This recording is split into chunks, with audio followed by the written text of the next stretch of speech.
In the Okay, let's past, see. MMOs were Itong regarded as the pinakinaabangan ko. godfathers of games. They were the peak of what Riot developers could MMO. accomplish. Even though, looking back, that's a fairly subjective thing to say. Everyone knew MMOs had the power to create cult following, but also everyone knew making MMOs was hard. On average, an MMO has to spend at least 6 years in the baking before it can get anywhere near being good. Ganun But katagal yun? that didn't stop companies from jumping onto the bandwagon anyway. And soon we could see dozens of new MMOs, all releasing in 2008, all being called the WoW Killers. Spoiler alert, WoW none of them Killers. did that. And unfortunately, we can feel the ripple effects even now. Pero sabi nga, ang mga kapatay lang sa WoW, mismong WoW din. It got to a point where every time a new MMO is announced, we all think the same thing. Oh. Anyway, when you're working on an MMO, you have to respect 3 pillars. Gameplay is king, social interactions Yeah. matter, and the Gameplay. world setting is important. When Riot announced their MMO, it became clear that 2 of the pillars are being respected, and the third one is already done. When it comes to the gameplay, it is currently in the hands of Ghostcrawler, someone who's been working on WoW during its best times, and someone who got a reputation for hating boomkins and loving mages. When it comes to the social interactions, it is a dance between the developers and the players. A dev can guide players towards social interactions, or they can annihilate them. And after that, the players usually find their own fun inside the MMO. From that point on, the devs should do everything in Fantasy. their power to support the players having fun in their own way. And finally, when it comes to the world of an MMO, in Riot's case, it's done. And it's been finished for quite a few years now. In fact, the world of Riot's MMO is in such a good state. They already have the continents, the zones, the cultures, and the races. And to a lesser degree, every zone already has its own storyline. Now, of course, unless you follow the lore of League of Legends, you wouldn't know about this. And that's why I decided to make this video.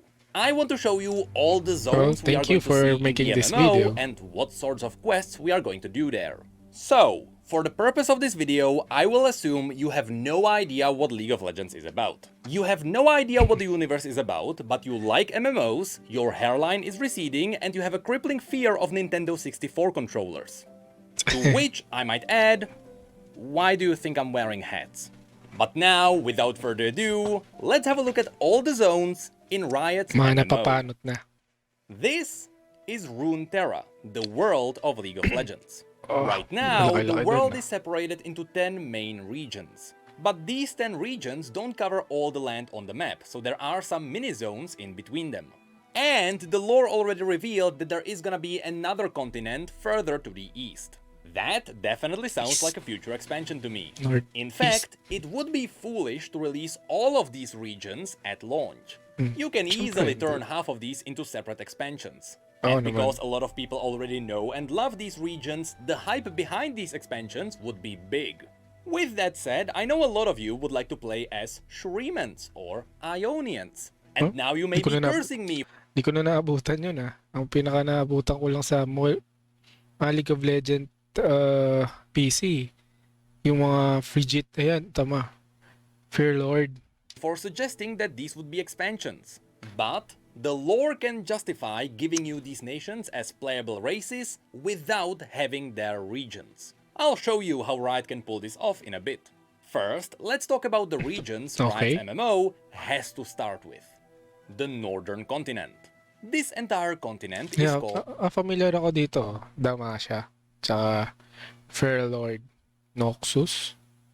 Itong Damasha, mga ano to eh. Marami akong skin yan eh. Kompleto ako ng skin yan eh. Mamukhang soldier na skin sa League of Legends PC ah. Tapos yung Fair Lord, yung mga ice yan eh. Valorant.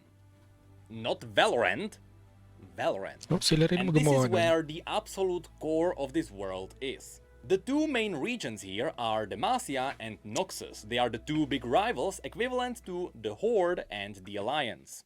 While I would like to say that Demacia is your classic normie human region, it's not really true. Runeterra doesn't really have a normal place. There is something cool happening in every region. And Demacia has racism. Okay, maybe not racism, because Demacia doesn't mind Yordles or Minotaurs, but they really hate mages. That's because in the past, their rivals almost Mages. annihilated half of the world using magic. And so, Demacia was built inside a magic-absorbing forest. Therefore, Demacia is a really cool place where you can hide from magic. When it comes to the visuals of the zone, you can see a lot of lush fields, it is surrounded by Ganda ng art mountains, nila, no? but the iconic part of Demacia are the buildings. They are made of petricite, which is a combination of stone and the magic-absorbing wood. Because these ancient magic-absorbing trees were grey, all the Absorbing. buildings have a marble-like appearance. And yes, given what material they are using, all the buildings in Demacia also absorb magic. So should a mage visit this region, let's just say it's gonna be a painful experience. grabe, laking On top capital of na this, ito. let's not forget that Demacians can weaponize petricite. They can turn it into petricite steel, which gives you your classic anti-magic weapons, and you can sculpt petricite constructs which wake up after absorbing magic. Simply said, these guys just really don't like magic. The irony is, they've been absorbing it for years now. And this is where the Bus na. story would kick in. You see, the Demacians are so afraid of magic, they founded the Mage Seeker Order. This is an order of people who hunt mages, they throw them into prison, and they torture them until their body gives up on magic. So yes, being a mage is a crime in Demacia. The thing is, people still get naturally born with magical abilities. You can't stop it from happening. So not only are there mages hiding in the royal court, right now there is a mage civil war happening in Demacia, where mages and people who don't hate mages rise up to fight for moral rights. So should we do some quests in this zone? This is gonna be the core story. Mages trying to overthrow racist leadership following old laws. So the main enemy NPCs might be mages and witches. Okay, intro na ito sa Demacia. Racist agad But I know what you're thinking now, and don't worry. There will be plenty of boars to kill here too. Or at least there are loads of wolves here, as well as stags. And we can't forget the iconic Demacian raptors. But further to the south, we might find some crag beasts, tiny woolly elephants, and yes, of course in the Argent Mountains there are also dragons. Loads and loads of dragons. Yeah, man. But that's about it for Demacia. Fun fact, the capital city of Demacia is called the Great City of Demacia. Sounds dumb, but Runeterra was not the first one to come up with this. But thankfully the other regions are a bit more creative with their names. So now, let's move away from the normie region and let's have a look at the badass region, Noxus. If you're planning on playing a warrior with oversized weapons and overcompensating lush hair, gusto ng malalaki at bakal-bakal na transmog. This is the region for you. This place actually has a long and badass history, but we really don't have the time to explain it now. So just know that originally it was built by the most badass warrior in the history of Runeterra. This motherfucker literally died on a mountain of corpses. And after he died, he was too angry to stay dead, so he just became the god of the underworld. When this guy lived, he built the Immortal Bastion, which is to this day the largest structure on the entirety of Runeterra. And currently, he is banished underneath the Immortal Bastion, but only a few people know about it. So, you know, that's a future raid boss. Anyway, the Immortal Bastion is the capital city of the Noxian Empire, with Noxus being one of the most brutal nations in Runeterra. It is brutal because the nation is surrounded by rocky earth. It is hard to grow plants here, so Noxians are forced into conquering surrounding land for resources. Yun, resources. So marami silang property. Marami silang na-conquer na lugar. Check natin. To survive. That's why when you go to the map, you can notice that the Noxian territory is all over the place. It's because these are all the places Noxus has already conquered. Although, when I say it like that, you may imagine Noxus brutally raiding everything. But that's not true. They like to absorb the surrounding nations into their empire. After all, it's just more human resources. Most of the time, they only remove the royalty and they let the leaderless people join their empire. And that's because Noxus values strength above all. And rulers tend to not be good fighters. This Ganda is ng what you art can see nila, no? in the After Victory cinematic. They kill the king because he was weak and let everyone else join them. Fun fact, conquering nations is so iconic for Noxus they have their own saying. Kill them until they are family. So when it comes to the quests in Noxus, it is most likely going to be helping the Empire expand its territory. Although this region has its own unique enemies too. Inside the Immortal Bastion there is a cult known as the Black Rose. This cult is connected to the darkest of magics. So be ready to fight Hemomancers, witches, demons, and the Grey Legion, which is an army of soldiers revived with blood magic to fight for the Empire again. Blood magic. And when it comes to collecting 10 bear asses, here we have the native Drakehounds and Basilisks. Oh, Now, mounts. while Noxus and Demacia are the main rivals here, both of them are also constantly repelling raids from the north. So now, Ayan, ito na yung mga ice. Yung mga, yan, si Ash. Yung nagra-ride na yun. let's have a look at the Freljord. Just like pretty much any region on Runeterra, Freljord has a long history.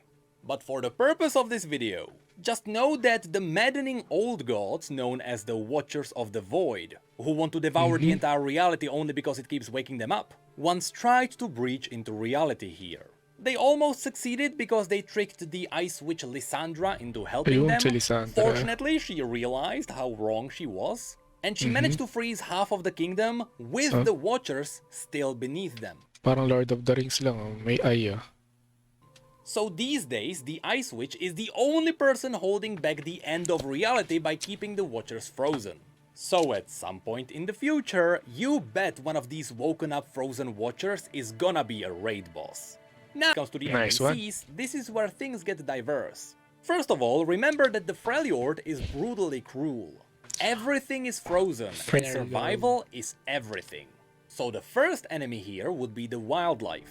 From Rimefangs to Yetis to Druvasks to Elnets to Mammoths to the worst of them all, Poros. Next we are going to fight the Freljordians Mga themselves. cuties. There are three main tribes here. The Avarosans, who are quite peaceful, the Winter's Claw, who are quite brutal, sila nga. and the Frostguard, Lysandra's followers who hold back the Watcher. Ay, oo, tanda ko to nung nag-update yung League of Legends. May tatlong parang clan sila magkakahiwalay. So eto nga yun. Ang galing talaga ang galing ng Riot, na nakapag-build na sila ng universe nila. And let me tell you, these guys have some badass armor.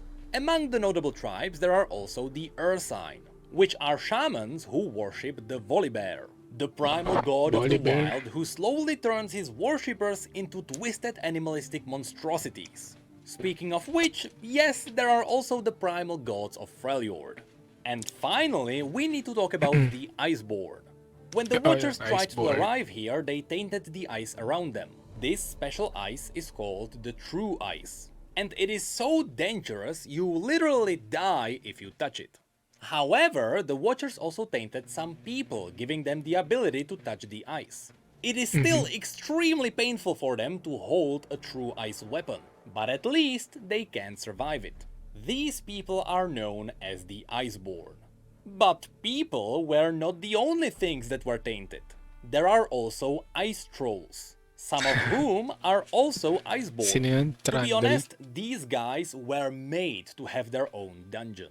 But there are also some course. animals that were twisted by the Watchers. And Lysandra is even twisting some beings herself to make them serve her. So overall, Freljord is gonna have a lot of cool warriors, shamans, and horrors. Ah, grabe ang ganda ng art talaga So nila. these would be the three regions on the main continent. But this place is actually so big it can easily make the base world of the game. Yeah. Especially since Oo nga. So parang ano lang, WoW Classic. Parang vanilla. So parang yung Damacia yung Alliance. So yung Horde yung Noxus. Yung Freljord parang another kind of race. Oh, ganun. Okay. Ganda to. Talagang isa sa inaabangan ko to. since there are a bunch of smaller regions in between them. There is Nokmerge, full of witches, Argent Mountains with their dragons, Tokugol with void monsters, Dalamore Plains with him, and so much more.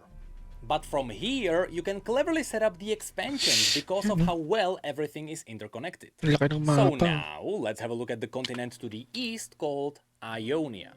Ionia has a very close connection to Noxus. You can only guess why. It's because Noxians once tried to conquer it all during an event simply called the Invasion of Ionia. This was a horrible war full of using children as soldiers because Noxians thought Ionians wouldn't fight back against children, and chemical weapons. Lots and lots of chemical weapons. Speaking of which, you Biochemical. remember Singed from Arcane? Singe. He's the guy who chemically devastated Ionia. Eventually, Noxus failed, but they kept their small controlled territories. So the first quest here could be simply boarding a ship, sailing over, and exploring the place for the Noxian Empire. Now, when it comes to Ionia itself, the place gets mystical. Everything here is alive and connected to the spirit of nature. And I mean everything, from the animals to the people to the buildings.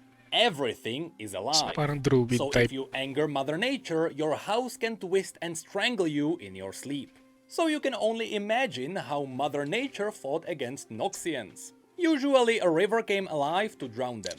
That's why all the buildings here look like they were woven from wood. It's because they were.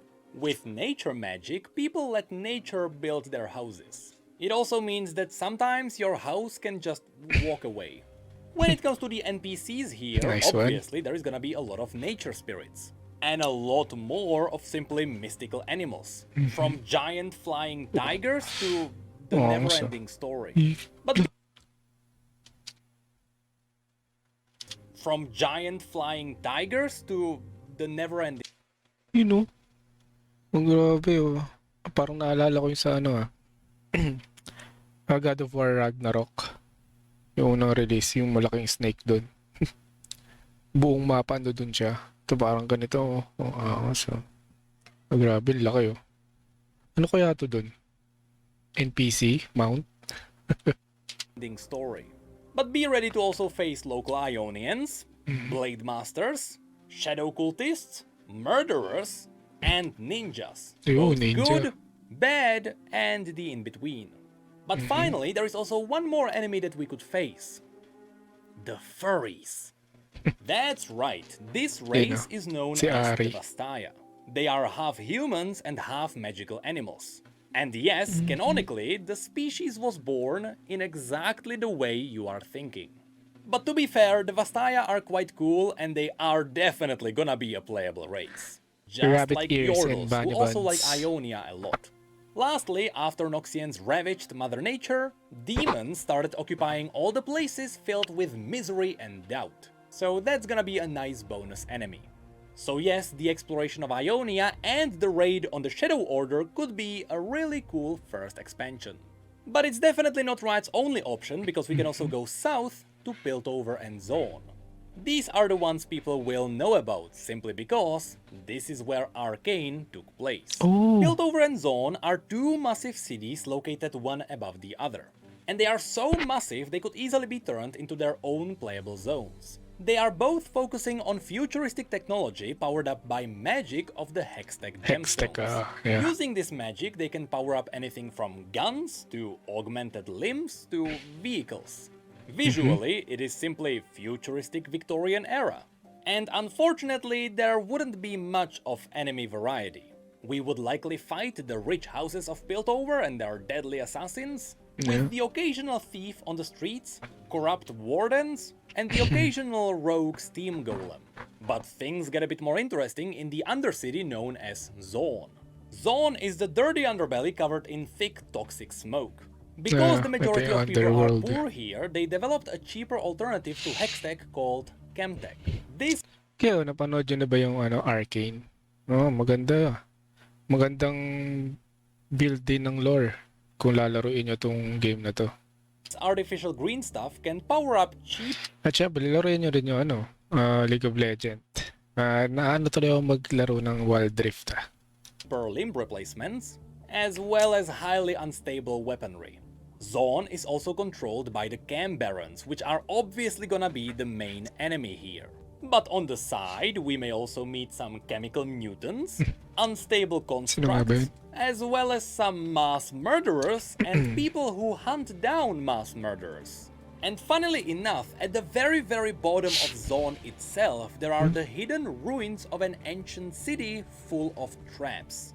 That is obviously gonna be a cool dungeon. So yes, there is not much more that I can add here. Piltover and Zone were simply explored in Arcane. So if you like the series, you are gonna like this place. From here, we can travel further south to Shurima. Shurima used to be a massive empire that ruled the world. But after the emperor got betrayed by his best friend, the entire empire collapsed. Egypt type. This region is a massive desert with the occasional city near a river. In the center of the region, there is the Sun Disk, a colossal piece of star metal that has the power to reflect celestial magic. The Shurimans use this celestial magic to turn their best soldiers into the Ascended, also known as the Golden God Warriors. However, these God Warriors wouldn't make a great enemy here. That's because after the Emperor had died, the Ascended started fighting for leadership. And slowly, after learning how to use blood magic to gain the edge, they morphed their own bodies and became the Darkin. Twisted, blood-frenzied monsters that would certainly make really cool raid bosses. Besides this ancient evil, Shurima is also full of its own animals, raiders, dune scavengers, and on top of all of that, void creatures. That's because to the south, there used to be a kingdom known as Icathia that wanted to destroy the Shuriman Empire. So, they asked the Watchers for help. You can imagine how that went. The Watchers sent through some void beasts that consumed Icathia and polluted Shurima to this day. To fight back the void, Shurima does have a lot of hidden tombs around with hidden God Warrior weapons. Not to mention that Shurima also has a circle of time mages who are trying to freeze the void in time. Now, as I mentioned near the beginning of the video, even if Shurima becomes an expansion, they can still easily make Shurimans a playable race because they are already connected to Noxus. As you can see, of course, Noxians already conquered part of Shurima. So some Shurimans are fighting for Noxus. So, pwede kasi ginawa nilang yung Noxus, nakakalat yung territory nila. So, parang magkako-connect pa rin. So, possible nga yung sinasabi niya na makagawa ka pa rin ng character na yun kahit hindi siya kasama to sa expansion. Pwede. Maganda. Maganda yung idea. Also, as a cool fact for those of you who liked Arcane, Hex Crystals are harvested in Shurima. That's why a Shuriman expansion would be a great follow-up to Piltover and Zone. And again, that's why Riot can easily turn only the northern continent into the base world. Anyway, going west from Shurima, we arrive at Mount Targon. This place is incredibly unique. First of all, this mountain is not natural. It was literally pulled up from the ground by celestial gods. And that's because this place serves as a portal to the celestial realm, also known as Targon Prime. Now, because this mountain was pulled up, it also has some unique features. For example, you may find frozen lakes frozen horizontally on the mountain. And the very peak of the mountain is special too. Should a mortal reach the peak despite the brutal climate and the deadly wildlife, either they die from exhaustion, or the celestial gods deem them so parang God of War yung lugar na to. Worthy and they become an ascended aspect. There is aspect of war, aspect of the sun, aspect of the moon, aspect of the twilight, aspect of the guardian, and so on. Simply said, after people reach the peak, they become some of the strongest beings on the entire planet. So of course, the mountain is full of people who worship the celestial demigods. And I speculate this is where we could get a lot of cool armor sets. There are the Solari, who are devoted to the aspect of the sun. Then there are their rivals, the Lunari, who are devoted to the aspect of the moon. But also, the tribe I assume will become a playable class, the Warriors of Rakor. Of course, besides just humans, Targon also has all sorts of furry vastaya. Near the bottom of the mountain, you may notice that the mountain is alive, but also there are stellar corns, a variety of mind-bending creatures, and loads of dragons. Speaking of which, remember that this place is linked to the celestial realm. Siyempre, hindi mawawala yung mga dragons talaga. So this is where we may also meet the star-forging celestial dragon Aurelian Soul, as well as all sorts of other celestial beings. A lot of these would make for interesting bosses. In fact, the ascension of Mount Targon would be a really cool raid. Next, on the other side of Shurima, there is Ishtal. This is a special place where people are mastering the elemental magic. They are using it for everything: fishing, smithing, walking, and this place is definitely gonna be saved for an expansion. Basically, remember when Icathian asked the Watchers for help? Elemental magic, and then Ishtal built massive walls of plants around their entire region, isolating themselves from the rest of the world. For 3,500 years, Ishtal stayed isolated, believing that the world outside of their walls was devoured by the void. But now, very recently, some mages found out that the world outside is completely fine. So now, the Ishtali mages are slowly revealing themselves. To be honest, Ishtal is the most underdeveloped region in Runeterra. We know the region has a lot of hunting vastaya, deadly plants, and some elemental dragons, but most of the region is still a mystery to us. So at least here, Riot will have the freedom to try something new. But now, we leave the main continent to visit the last two regions. First of all, there is Bilgewater. If you like pirate adventures, this is gonna be your place. This is where we are going to explore inns and gambling dens, even some local temples worshipping the god of motion. Grabe yung building na yun. Ang ganda ng pagkagawa talaga ng art nila. Nagakay Boros. Here we are going to fight pirates and sea monsters, sea witches, sea vastaya, maybe some demons. And possibly we'll side with Sarah Fortune to fight the king of the pirates, Gangplank. But there's a lot more here.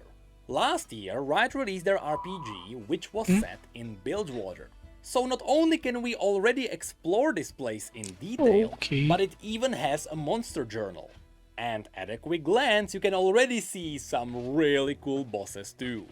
However, this place is also linked to the last place I want to show you today, the Shadow Isles. See, every year the horrors of the Shadow Isles lurk out, and Bilgewater just happens to be the closest place. So every year, Bilgewater is fighting the undead. Once upon a time, the Shadow Isles used to be the Blessed Isles, a rich place full of advanced magic. Long story short, there was a young napanood ko tong cinematics na to. whole king who wanted to revive his dead queen. And in the process, he accidentally released dark necromantic magic. This magic destroyed the island and made it home for undeath. In the lore, this event is called the Ruination. And because the RPG is called the Ruined King, it may not be a surprise to you that you also get to explore the Shadow Isles there. And there they have anything you can imagine. Undead horrors creeping everywhere. And should we ever venture into these islands, I have no idea whom we're going to fight. So parang siya yung si Lich King, no? ng Riot. Runeterra. Nice one. The Ruined King who caused all of this is banished elsewhere. Thresh, who siphoned his magic after he was banished, also left the Isles. And even Hecarim, the most brutal soldier of them all, is currently around Demacia. So the Shadow Isles don't currently have a main baddie. So this is where Riot could push forward some of the side characters. Now, even though these have all been the regions that are currently set up on Runeterra, Riot has already confirmed that there is a new continent further to the east. Currently, it is planned to be revealed in the upcoming Ruination novel. And so far, we know that this new continent is where the ruined King Viego is from. And this is also where he was banished at the end of his story. All we know about that place is that it is quite mystical. There are yet more dragons here, and in fact, Kamavor, which is the Ruined King's nation, has a lot of draconic armor. So should Riot run out of places to explore, don't worry, they can always make up more. But that's all I wanted to show you today. As someone who's been following the lore of League of Legends from the very beginning, I can tell you, I'm very confident the setting of Riot's MMO is gonna be great. Their incredible writers have been preparing the world for years now. I agree. And now, it's time to harvest the fruit. If you like this video, let me know in the comments below. Because right now, I still have 3 more topics that I could talk about in regards to the MMO. I especially want to talk about the potential raid bosses we can face, and the potential classes we could play. And as someone who has collected an unholy amount of transmog, I would love to show you all the cool armor sets this universe has. Yeah. But that's it for this video. See you in 6 to 8 years when the MMO gets released. Wow. Grabe. Nasaan yung buong mapa? Ayun o, ang laki na nung map nila oh. So, 3 malaking continent, tapos may malilit na island pa. So, parang, ang dating parang tulad siya ng World of Warcraft na nagsimula sa Warcraft 1, 2, 3. Tapos doon nila binild yung kanilang lore and yung buong continent nila, buong universe nila. So, maganda kalabasan na ito. Wish ko lang, sana wala siyang pay to win. Riot, sana wala. Please lang. Sana pure gameplay lang siya na talagang lalaruin mo. Like the old school, walang money involved. Cosmetic lang, hanggang cosmetic lang. Hanggang ganun lang. Kahit yung pay to progress, sana ganun, kahit walang ganun talaga. Hanggang cosmetic lang. So, I wish sana Riot, wag mong gawin yung pay to win. Yan. So, yun lang. Thank you for watching.